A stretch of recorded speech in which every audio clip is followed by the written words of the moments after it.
Now, I know there was a bit of a break. It's always unfortunate. We're getting into more Dirac notation.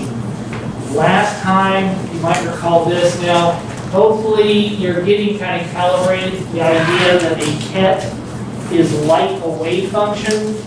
It's a state, right? So the formal definition is that this is a state or a state vector. It describes everything about the electron. Let's call it an electron. It describes the electron. Cat, whatever, let's call it the electron. It describes everything about it.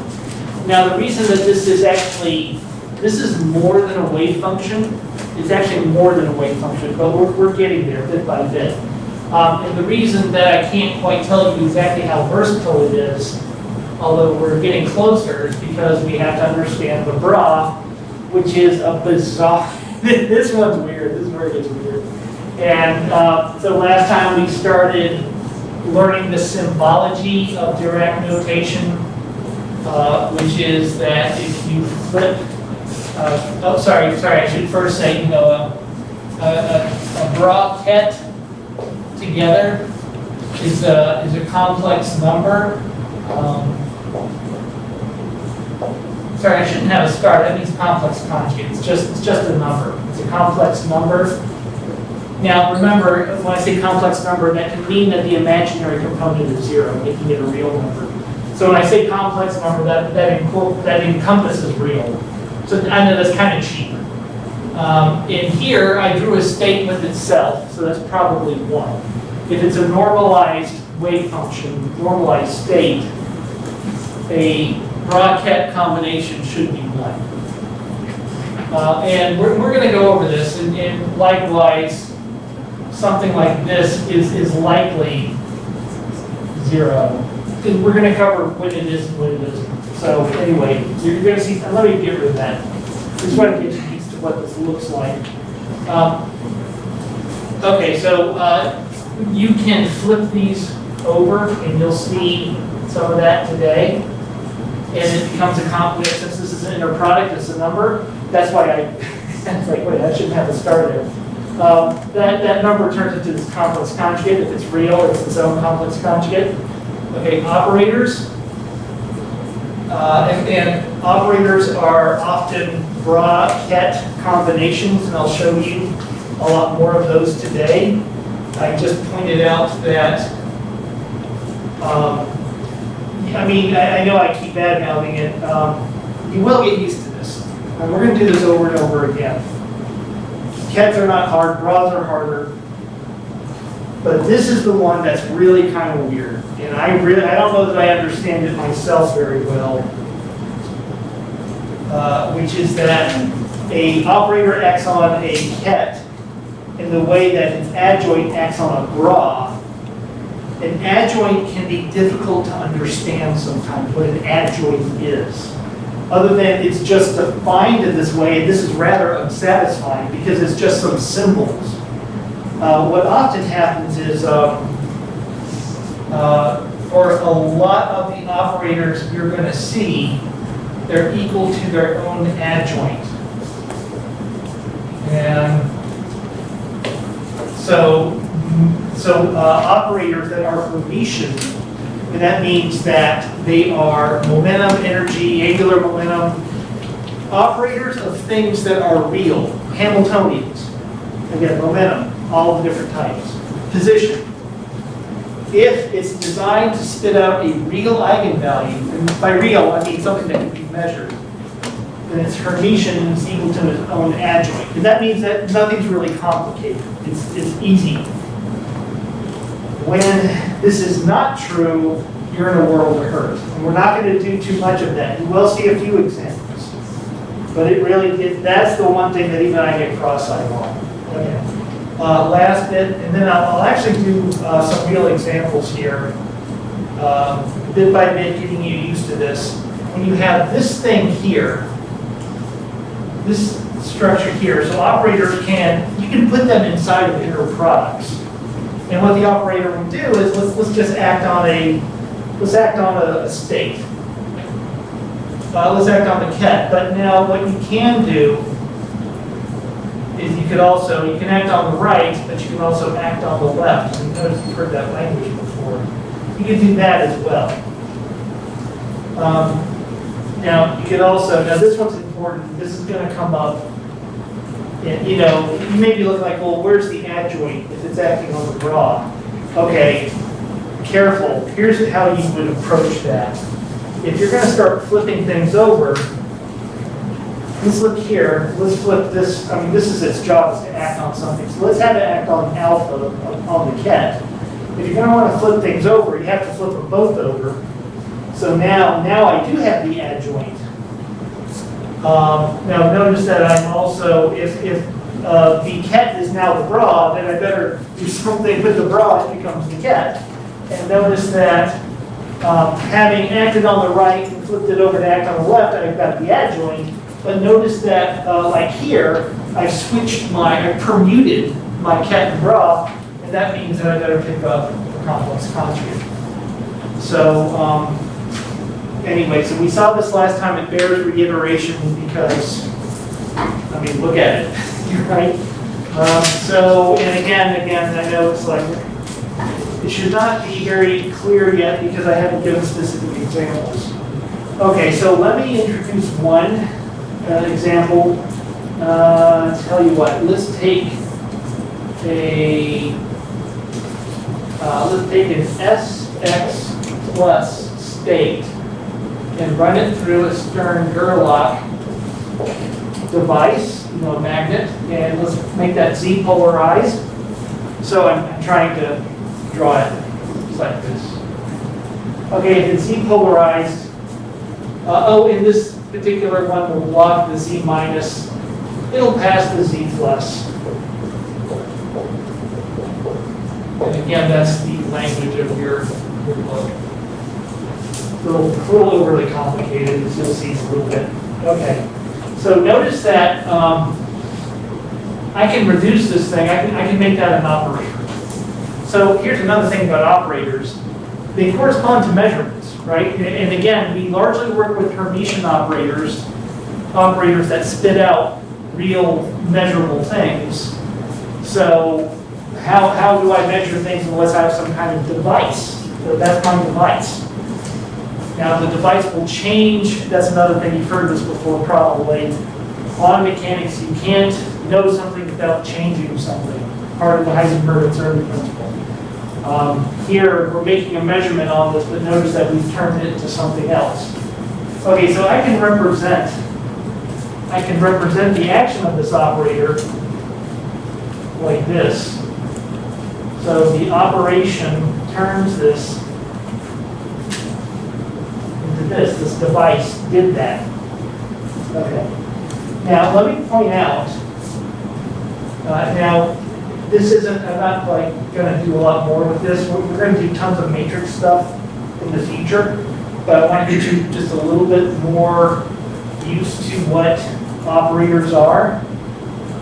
Now, we know that Sx plus and the Sz basis, I want to remind you of this. Sz and the Sv basis,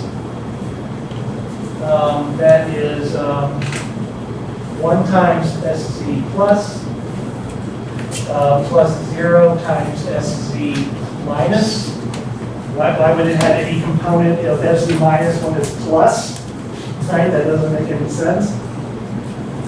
Okay. So Sc plus is 1, 0. Now you may recall, two lectures ago, Sx plus is Sc plus minus Sc minus. So we represent that. Okay, notice that I can actually figure out the operator now. So let me use a correct notation. So the operator operating on Sx plus turns it to Sc plus. This is Xs plus, this is Sc plus. So notice I can actually figure out what the operator is. So now these operators are starting to take shape, right? And you'll have some homework. Well, you're going to be doing some of this, and you can just figure it out. So long as you remember, let me make that nicer and bothers me. Needs to look good. There we go. Okay. 1, 1, 0, 0, 1, 0, 0, 0, 1, 0, minus 1, 0.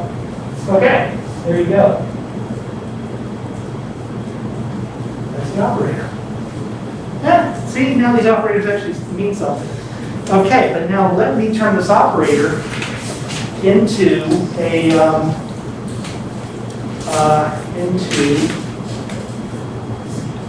that's the matrix form, obviously. Let me write here.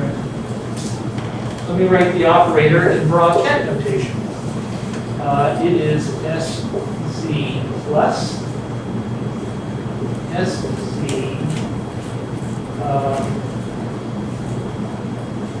plus. Oh, sorry. Okay. So now, SC plus. Bra ket. Ket bra. It's ket bra. So now you're seeing a little bit more what bras can do. So again, kets are easy, bras are hard. Now you're seeing how operators actually work. Now you can imagine, now I just want you to make it clear that this is really not hard to understand. Just keep that in mind. When we're mostly going to focus on operators. We're going to make it look like this, because this is what we're really here to understand. Understand that we can also put these as matrices, which are even easier to understand. So just to make sure you get it, that we can always do this. Okay, now, oh God, as usual, the board is not helping me. Let's see how to do that operator in its Dirac notation form. The matrix form, there's nothing to it, right? I mean, we're done. If that was our problem, we've answered it. But now let's do it with bra ket notation. Okay, now the inner product. We covered this. Right, this is an inner product. This is a number. It's a state with itself. So that would be the number 1. And likewise, now that would be 0. How much up is in down? Well, none. Right? That makes sense. Okay. So again, I hope I don't even really need to explain that. Right? Okay. So our wave function, our initial state, I'll call it alpha. It tends to be how the book puts it. The initial state. Wait a minute. Is Sx plus? Is Sx plus 1 minus 1? No, that's Sx minus, isn't it? Plus is 1, 1. Oh, I screwed up. Sorry.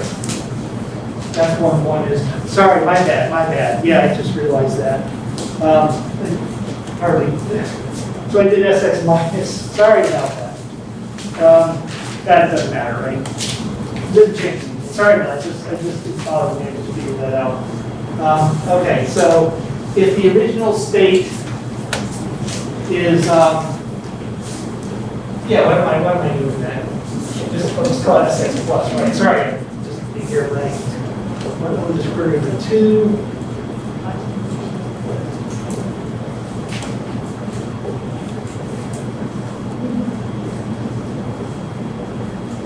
Okay, so again, we've covered this. All right. Okay, and with this very kind of obvious thing in your toolkit, let's see, what happens when I apply the operator on Sx plus, and I'll write out the operator Sc plus, Sc plus, Sx plus. Okay, now notice that it's already ended in the Sc plus state. So it looks like it's basically already done its job. Okay, well and now notice this is an inner product. That's supposed to be a number. So let's figure out what that is. Sorry, what's wrong? Sc plus. And now what I'm going to do is I'm looking at this. Now that's just a number that doesn't really do anything, so that can go up. That needs to go up front. Otherwise, it would plus, that's this. This SZ plus, okay, plus 1 over the square root of 2, SZ plus, SZ minus. Of course, that's 0, because there's no component of down with up. And so, of course, this is 1. So you end up with an attenuated beam of silver atoms. Remember that these are actually silver atoms, and the spin, the electron, is the 5s electron that's unpaired. Okay, so again, now you can see why we are using a lot of matrices, because sometimes it is like a billion times easier to do this stuff. Notice I did this in the blink of an eye. I did this problem in the blink of an eye. You know what I'm missing? I'm missing a 1 over square root of 2. I'm missing this times square root of 2. Sorry about that. But notice that it took 30 seconds and I was done. This took about 5 minutes. But there you go. And it's the same thing. In fact, more accurate as long as I don't forget my 1 over the square root of 2. Sorry about that. Eh? You see that? Okay.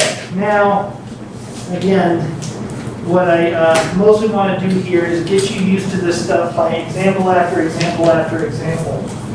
And, the next homework I have to grade. I knew you wanted your test back as soon as possible, so I did those. I'm sure your last homework is fine, but I still need to grade it.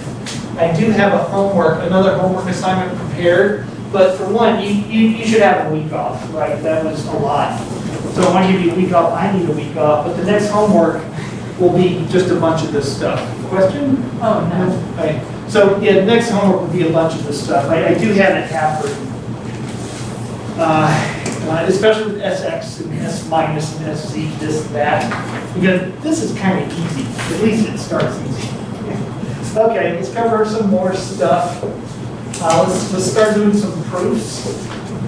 And again, the book's notation, which is okay. The dashes don't mean much. Usually, so that you're a little calibrated here. It's a ket, it's a state. Now, you probably figured out these kets are really, you're probably thinking of them as wave functions, and I told you go ahead and do that, although you'll see later there's more to it, which is fine. Go ahead and think of it as a wave function. So think of this, maybe this is the ground wave function of a particle in a box. Sure. That means, okay, so it's this guy. Okay, so there you go. So that's this. So you can think of a double dash as maybe, I'm going to dash that. Maybe that's the first excited state. Anyway, so just trying to get you, these can mean anything, but it's good for you to think of it in some kind of example that's concrete. That's good for your mind.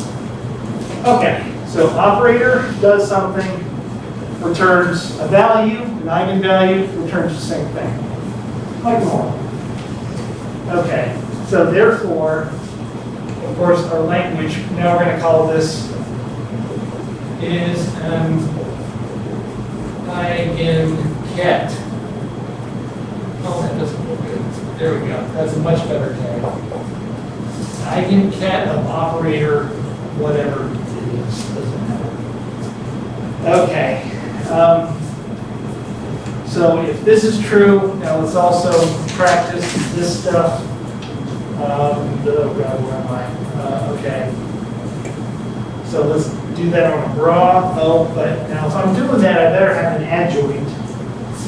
And it will return an eigenvalue. Oh, but everything is kind of flipped over. So eigenvalue complex conjugate. Again, just trying to make it more easy.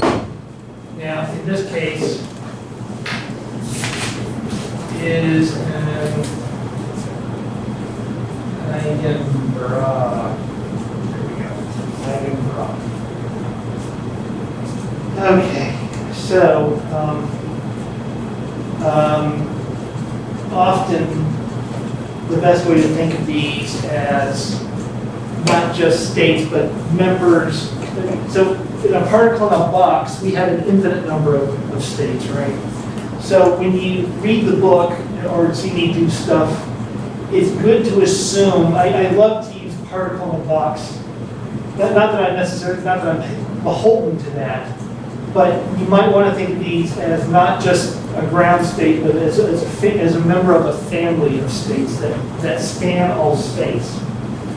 Okay, now proofs. Let's look at our Hermitian. Our Hermitian operator, again, equal to its own adjoint. This is just straight from the book. And the definition. Now it's gonna operate on its states, on its eigenkets.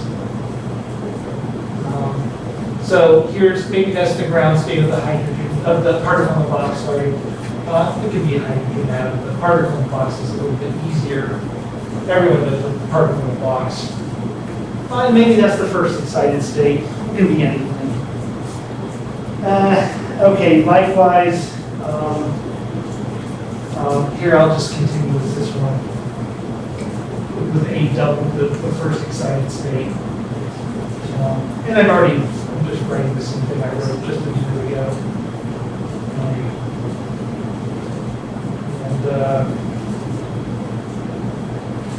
There we go.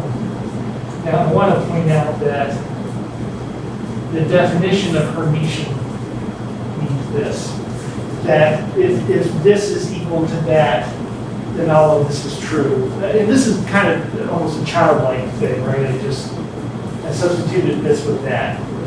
Given that I said they're equal, again, this is like middle school algebra. But oddly, it's kind of important.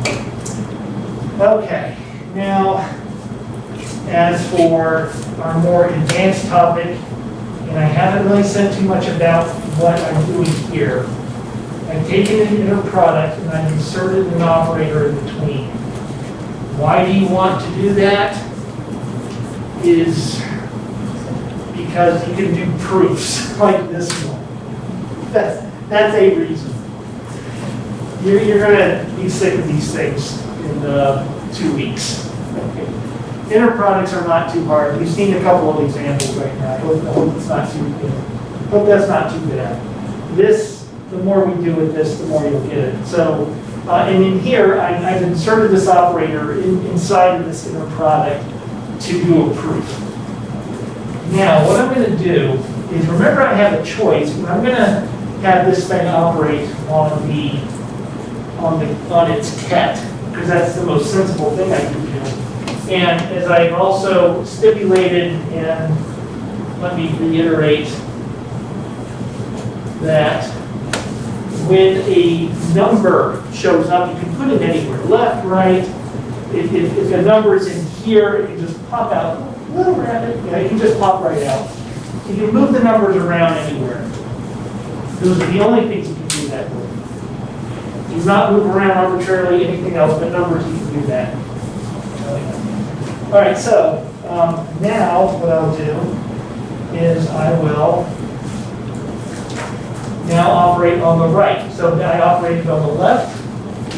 Now I'm going to operate on the right. So kind of like this. Now I'm doing this. And the result is right here. A double prime star. And this inner product. Okay, now this inner product, again, you know if that's A and A prime, if A double prime is actually A prime, then that's a state, an inner product of a state with itself, which is the number one. And I think I've used this term before, projection, right? Did I mention that? And it's like, how much of this state is that state? Well, if it's the same state, it's 1, it's 100% that state. And maybe if they're actually different states, if they're completely different states, then that would be 0, like up and down. Those are completely different. So the inner product, the projection of down to up is 0. So now don't, but you can't assume that. You can't assume that because that has a dash and that has 2 dashes, right? These are all just ink marks, right? They don't necessarily mean that. They probably need that. Okay, so tell you what, to show you that, we'll subtract this from that. Okay, so what is this? Those are the same things. Even though it's a symbol, the one symbol minus the same symbol is going to be 0, regardless of whatever those symbols mean. That's irrelevant. Okay, and then I've got, and I'm just going to rewrite everything above, just because I don't want you to get lost in some silly algebra. Okay, so there's that. Now remember, numbers are numbers. So 8 minus. Yeah, I actually have trouble drawing stars. I have some weird problem with that. I don't know. Maybe I need to see a psychiatrist or something. Notice that you have the same inner product. There we go. Okay. So what? But still,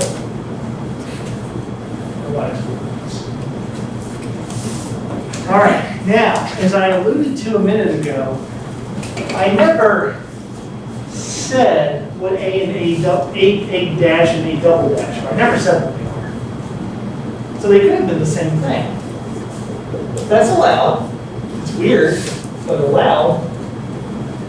All right. If that's true, then let's see. Then I would say that the inner product, which was this, but is actually this, yeah, it better be 1. But that means that, oh sorry, there's not 2 dashes. Well, I don't need parentheses. At this point. Okay, when is a number minus its complex conjugate 0? There's only one circumstance where that's true. You've done enough with imaginary numbers to know that that's actually generally not going to be 0. A number minus itself is generally not 0. I didn't say itself, I said it's complex conjugate. Help me recall the start A plus B, A plus IB minus A minus IB. Oh, here, I'll write it down. A plus IB, right? Minus A minus IB, that's the complex conjugate.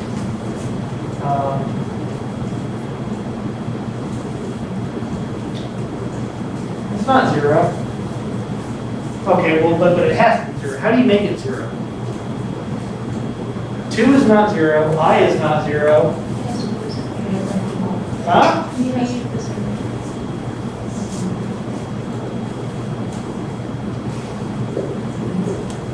Right, it's a real number. 2 minus 2, yeah, that's 0. Don't let it be imaginary. Okay, now remember, Hermitian operators are Hamiltonian, momentum, angular momentum, position, blah, blah, blah. Things that are measurable. No instrument is ever going to spit out the letter I. It is impossible. Imaginary numbers are actually imaginary. That's the one thing that's actually kind of neat about them. No physical measurement can ever return an imaginary value. So that's why all the operators anyone ever figured out that, again, correspond to measurables, they're all Hermitian. Okay. Now, okay, if A double prime, if they're not the same, therefore A, okay, well, sorry, not equal to 0. I don't know if it's greater than 0. Okay, then that difference is not necessarily 0. You can't just state that for certain. Okay, but what about this one?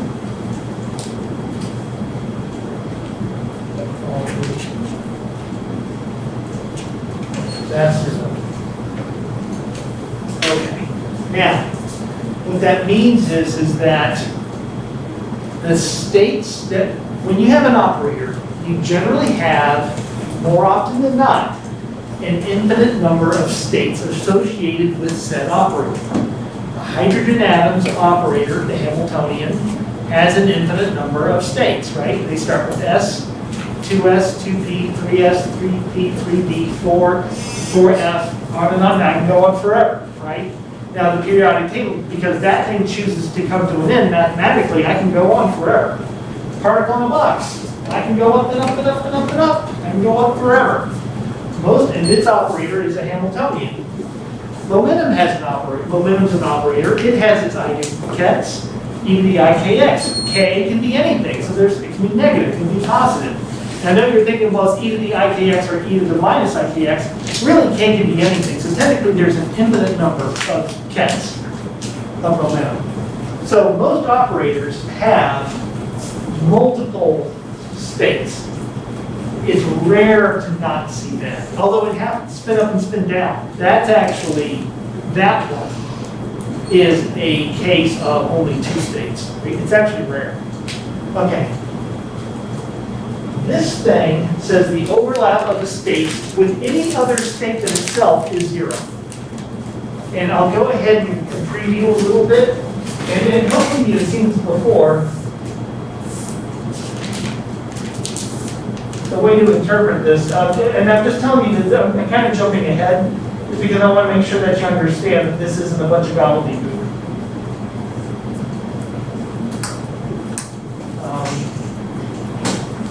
What that means is that if you integrate the two times each other, that's the definition of not overlapping, right?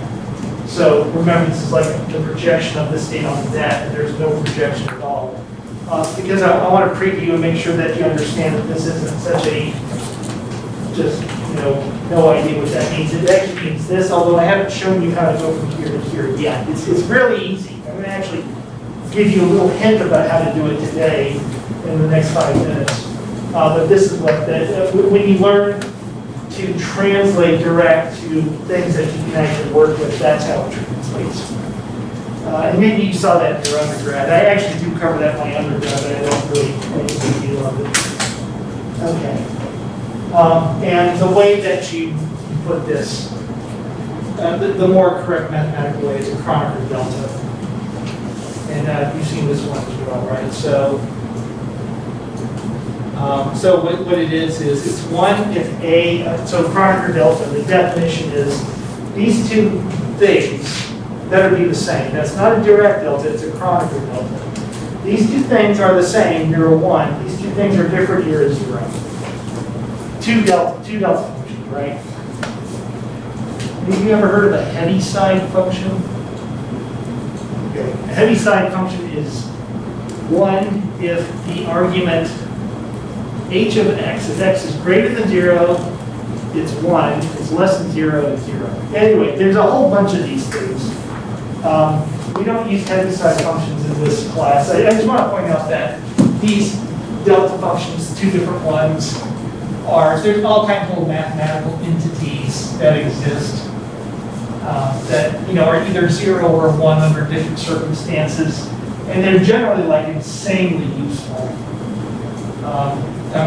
We're going to be using that all the time. That's a big one. Okay. Again, in our quest to make this make sense, more examples. Okay.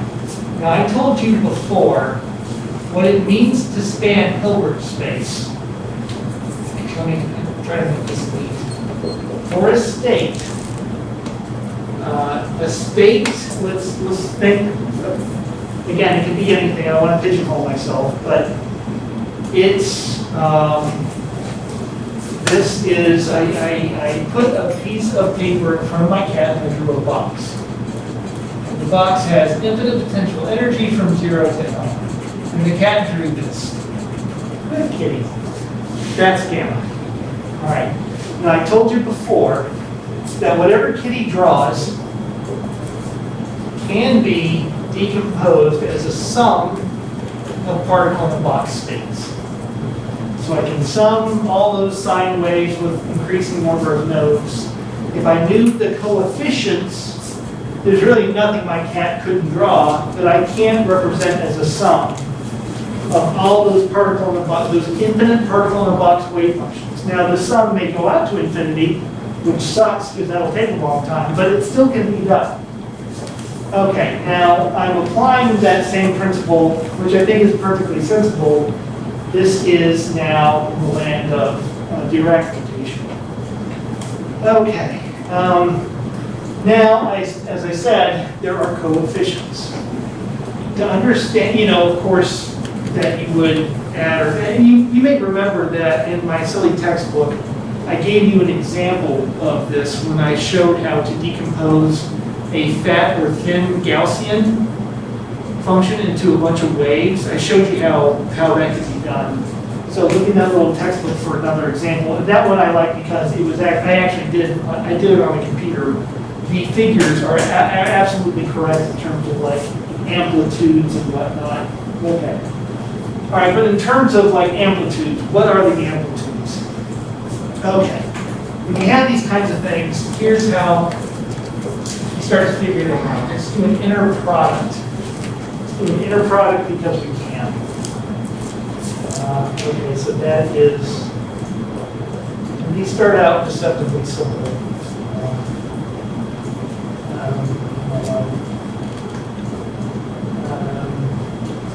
Let's see, I need to actually change, the notation here. I need to change my notation.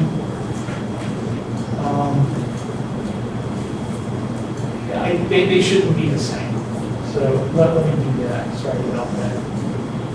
I don't want them to necessarily be the same thing. So I'm summing over all states. So double dash doesn't mean I can't sum over the first excited state. The double dash is meaningless. It's just for I equals, for j equals, it's I versus j. Okay. So now, recall that this thing is a number. And remember, we also did the, commutative, commutative axiom of algebra? I don't know. Anyway, so how does that look? So again, the numbers can come out. And again, sorry about my little single dash versus two dashes.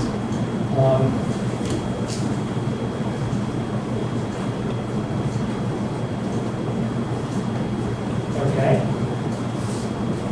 And now you can see what the double, I clubbed a little bit of the double dash thing, but you can see how very trivial it is now. Okay, so again, if all these states are part of a Hamiltonian, like a particle in a box Hamiltonian, then especially the way I wrote this, it's assumed, it's implied that that's the case. That's how Saccharine does this. Then that's I almost said Dirac delta function. It's a Kronecker delta function. Okay. And that ends up being just the coefficient of that state. So you can see what happens is, as this projects onto the states, only the projection of this bra with its own ket survives the summation. Everything else turns to zero, leaving only that coefficient. Okay. Okay, so one way to put this then is knowing that these coefficients can be, how do I use this? Well, see how, given what you just saw, the coefficients can basically be turned into this.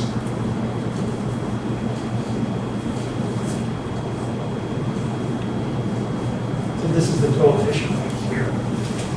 Right, so this thing is the coefficient.